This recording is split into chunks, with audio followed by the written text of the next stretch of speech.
শুভ সকাল বন্ধুরা, তোমরা সবাই কেমন আছো? আশা করি ভালো আছো, সুস্থ আছো।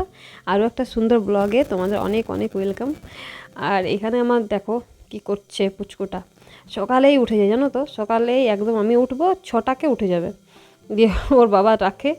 তো ওর বাবা গেল কাজে, এবার একে নিয়ে আমার যুদ্ধ চলবে।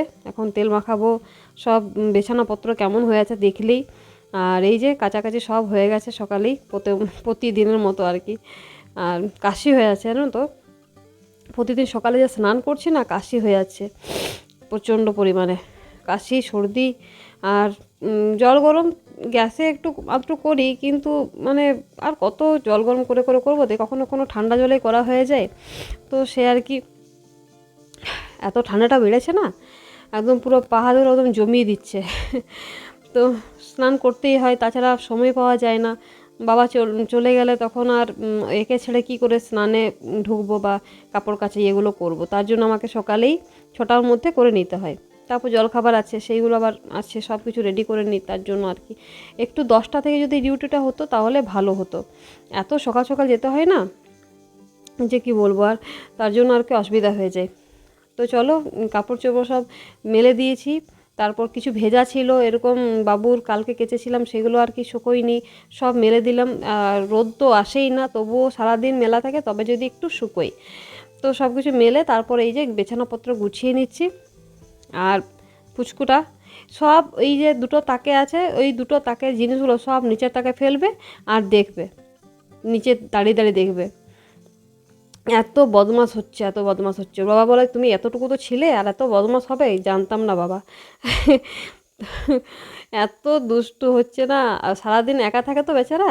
ওর বাবা যখন আসে তখন একদম ঝাঁপিয়ে যাবে একদম, আর তখন থেকে দুষ্টুমিটা আরও বেশি বেড়ে যায়।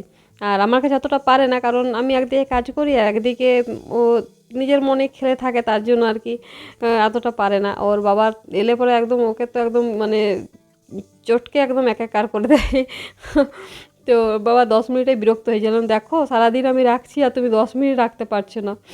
দেখো কেমন করে দেখছে, দেখো সব নিচে ফেলছে আর দেখছে। এত পাকা হয়েছে, আর ইচ্ছে করে সব ফেলে দেবে, ইচ্ছে করে সব ইচ্ছে। আয় দেখো এই খেলনাটা ফেলে দিল, দেখছো? ইচ্ছে করে সব ফেলে দেয়, আর যত তুলবে তত আরও ফেলবে। এতটা বদমাস। তো খুব ভালো লাগে। আর এখন তো মা মা বলতে শিখেছে, তো বেশ মানে এনজয় করি আর কি ব্যাপারটা। একটা সংসারে একটা মেয়েদের কত কাজ থাকে সেটা বলে বোঝানো নয়, সেটা যারা করে তারাই বোঝে, তাই না? মানে ঘরের ছেলেরাও বলবে দুটো রান্না করে দিলে ব্যাস, আর কি কাজ। তো ছোট ছোট কত যে কাজ থাকে সেটা ঘরের মেয়েরাই জানে। তো যাই হোক, একে নিয়ে যে আমি সংসারে সারাদিন এত কষ্ট করে কাজগুলো করি, কিন্তু এই যে মা যখন বলে তখন সব কষ্ট ভুলে যাওয়া যায়। কি বলো? কষ্ট তো হয়ই, 10 মাস ধরো ওকে পেটে রাখা, তারপর জন্ম দেওয়ার পর তাতে সিজার হোক বা নর্মাল হোক, দুটো ডেলিভারিতেই আমার মনে হয় দুটো ডেলিভারিতেই কষ্ট আছে। হ্যাঁ, নর্মালে যখন হয় তখন কষ্ট, আর সিজারে কিন্তু যখন হয় তখন তো বোঝায় না, কিন্তু তারপর কষ্টটা বোঝায়। তো দুটোতেই কষ্ট আছে, এমন কষ্ট ছাড়া একটা বাচ্চাকে জন্ম দেওয়া সম্ভবই না, তাই না? তো যখনই মা বলে, যখন ও দুষ্টুমিগুলো দেখি তখন সব কষ্ট ভুলে যাই, তখন বেশ ভালো লাগে। তো বেশ ভালোই লাগছে, এনজয় করছি জিনিসটা। খুব মজা করছি ওর সাথে। এই যে আমি রান্না করছি এইটাও কিন্তু ও আমার কাছেই আছে, তো নিশ্চয়ই দুষ্টুমি করে যাচ্ছে। যাই হোক, দেখো এখানে আমি শাক চাপিয়েছি, আজকে কিন্তু নতুন স্টাইলে শাক করছি, ফুলকপির শাকগুলো আমরা যেগুলো ফেলে দিই। তো ফুলকপির শাকগুলো না এরকম করে খেলে বেশ টেস্টি লাগে, মানে গরম ভাতে আর কিছু চাই না এই শাকটা দিলে। তো এইটা না আমি শাকগুলো না ভালো করে কুচো কুচো করে কেটে তারপর দুটো সিটি দিয়ে আমি সেদ্ধ করেছিলাম কুকারে, তারপর বেটে নিয়েছি। তো এখানে দেখো তেলে দিয়ে দিয়েছি কালো জিরে, আর হ্যাঁ লঙ্কাও দিয়েছিলাম বাটার সময়, যখন বাটলাম তখন রসুন আর লঙ্কা দিয়ে বেটেছিলাম। তারপর কালো জিরে ফোড়ন দিয়ে তারপর এই যে ভালো করে ভেজে নিলাম যতক্ষণে জলটা শুকোয়। তো এই যে মানে এত সুন্দর লাগে না টেস্টটা, মানে কি বলবো তোমাদের, বলে বোঝানো নয়। আমি তো এটা দিয়েই ভাত খাবো, আমার আর কিছু তরকারি দরকারই নেই। তো ওর বাবার দরকার, তার জন্য ওর বাবার ওই ফেভারেট ওর ফুলকপি করে দিচ্ছি। ফুলকপিটা ভাপিয়ে নিচ্ছি যাতে যদি পোকামাকড় থাকে তার জন্য আর কি। আমার রান্নাঘরে যে অবস্থা করে রেখেছে না দেখো, জল, তারপর এইদিকে বেলনা, এদিকে এই জিনিসপত্র, মানে যাচ্ছে তাই করে দিয়েছে, এগুলো সব গোছাতে হবে। তো চলো ফুলকপিটাকে করে নিই, তারপর গোছাগুছি হবে। ওকে ছাড়া মানে ওকে নিয়ে নিয়ে এরকম গোছানো যাবে না।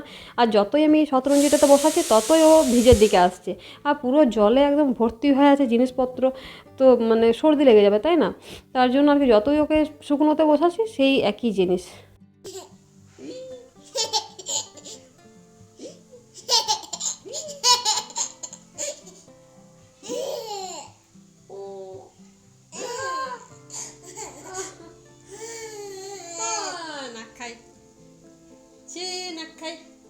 যে একটু স্নান করিয়ে দিলাম মাথাতে, কারণ ঘুমোচ্ছে না, তার জন্য মাথাতে একটু জল দিয়ে দিলাম তেল মাখিয়ে, তারপর খেলো, তারপর এখন ঘুমোচ্ছে। তো যাক বাবা, ঘুমোলো, এদিকে আমার কাজগুলো হবে। ঘুমোলে একদিকে কাজটা হয়, আর না ঘুমোলে ওকে নিয়ে নিয়ে কাজ করা খুব মুশকিল হয়ে যায়। আর কি অবস্থা করে রেখেছে দেখো, মানে যাচ্ছে তাই করে দিয়েছে। তো চলো এগুলো গুছিয়ে নিই, তারপর আমার কয়েকটা ধোয়ার আছে, গ্যাসটা মুছে নেব, ব্যাস তাহলেই আমার শান্তি। বেলনা না নিয়ে আবার বলছে আমি চাকি নেব, বলো পায়ে লাগবে না? মানে ছোটোখাটো জিনিস ওর পছন্দ নয়, ভারী বড় এসব জিনিস ওর পছন্দ। এই খেলনা টেলনা ওর পছন্দ নয়।